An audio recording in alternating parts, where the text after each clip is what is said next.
Hello बच्चों, चलिए प्रश्न को देखते हैं। प्रश्न है हमारे पास, यदि साइन थीटा बटा 6 कॉस थीटा तथा टेन थीटा गुणोत्तर श्रेणी में हो तो थीटा का व्यापक मान है। प्रश्न के हमारे पास चार विकल्प है ए बी सी डी, जिनमें से हमें एक सही विकल्प का चयन करना है। चलिए सर्वप्रथम हम प्रश्न के लिए मुख्य अवधारणा लिखते हैं। मुख्य अवधारणा मुख्य अवधारणा में हम सर्वप्रथम देखते हैं कि त्रिकोणमितीय समीकरणों के व्यापक हल में cos थीटा के लिए हमारा क्या व्यापक हल होता है। यदि cos थीटा बराबर cos अल्फा हो, तब जो थीटा है वह बराबर होता है 2n pi plus minus alpha के, जहां जो n है वह हमारे पास पूर्णांक संख्याओं का समुच्चय होता है एवं अल्फा है वह अंतराल 0 से पाई के मध्य होना चाहिए। तो हमारा जो cos थीटा यदि cos अल्फा के हो तो थीटा बराबर 2n pi plus minus alpha के बराबर होता है।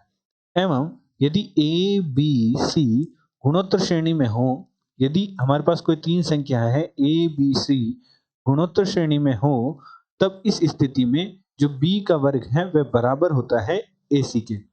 तो ए बी सी के मध्य संबंध होता है कि b का वर्ग बराबर होता है ए बी सी के। अतः प्रश्नानुसार प्रश्न में हमारे पास दे रखा है कि cos थीटा बटे 6 sin थीटा बटे 6 cos थीटा एवं tan थीटा हमारे गुणोत्तर श्रेणी में दे रखे हैं। अतः cos वर्ग थीटा बराबर किसके होगा? sin थीटा बटे 6 गुणा tan थीटा के। अब हम पूरी समीकरण को cos में बदल लेते हैं। तो sin थीटा बटे 6 और tan थीटा को हम क्या लिख सकते हैं? sin थीटा बटे cos थीटा। तो cos थीटा की वज्र गुणा कर देते हैं, अर्थात हमारे पास प्राप्त हो जाएगा 6 cos घन थीटा बराबर sin वर्ग थीटा को हम लिख सकते हैं 1 माइनस cos वर्ग थीटा।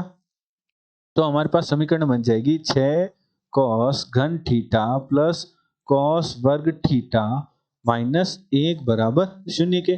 मान लेते हैं हमारे पास एक त्रिघात समीकरण बन गई, इसे हम x के पदों में रखकर हल करते हैं। तो मान लेते हैं कि cos थीटा है वह बराबर है x के। तो यहाँ हमारे पास समीकरण बन गई 6 गुणा x घन प्लस x का वर्ग माइनस 1 बराबर 0 के।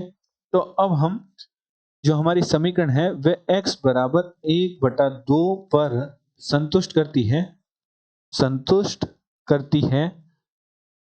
जब हम x का मान 1/2 रखेंगे तो हमारी जो समीकरण है वह x बराबर 1/2 पर संतुष्ट करेंगी। अतः जो हमारा x बराबर 1/2 समीकरण का एक मूल होगा।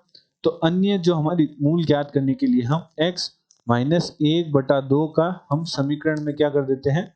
भाग दे देते हैं।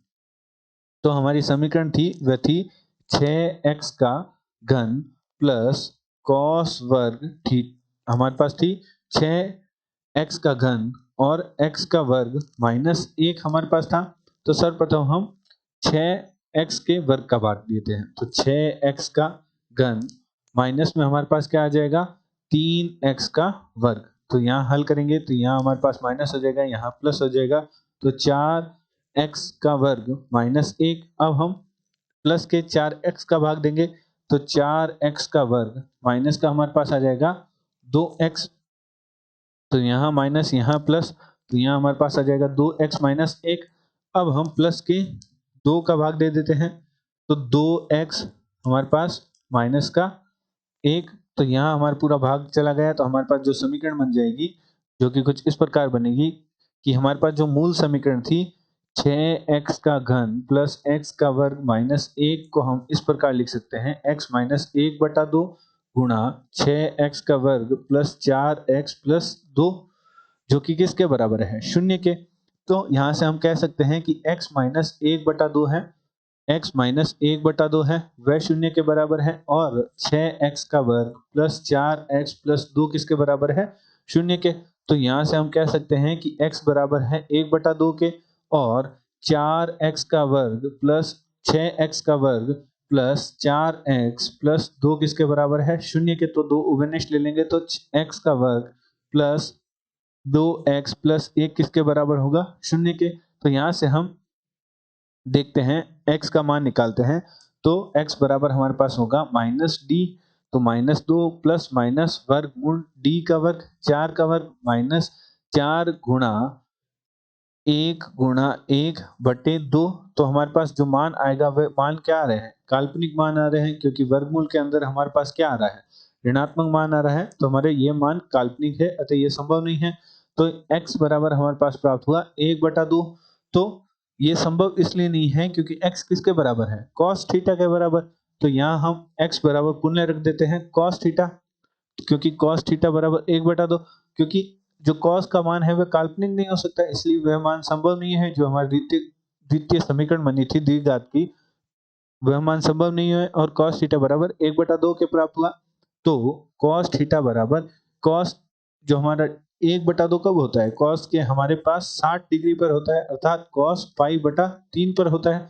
तो यदि थीटा बराबर cos थीटा बराबर cos अल्फा के हो, तो हम कह सकते हैं कि हमारे पास व्यापक होता है हल, जो कि हम मुख्य अवधारणा से कह सकते हैं। थीटा बराबर हमारे पास होता है 2n pi plus minus alpha के π/3 के, क्योंकि अल्फा है वह 0 से पाई के मध्य अंतराल में उपस्थित है। अतः हम इस प्रकार कह सकते हैं कि जो व्यापक हल है वह हमारे पास होगा थीटा बराबर 2n पाई प्लस माइनस π/3 के, जहां n हमारे पास क्या है?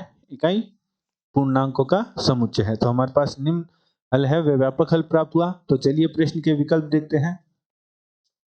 दिए गए प्रश्न में जो हमारा ए विकल्प है 2n पाई प्लस माइनस π/3 हमारे प्रश्न का सही विकल्प है। आशा करते हैं आपको प्रश्न का समझ आया होगा। धन्यवाद।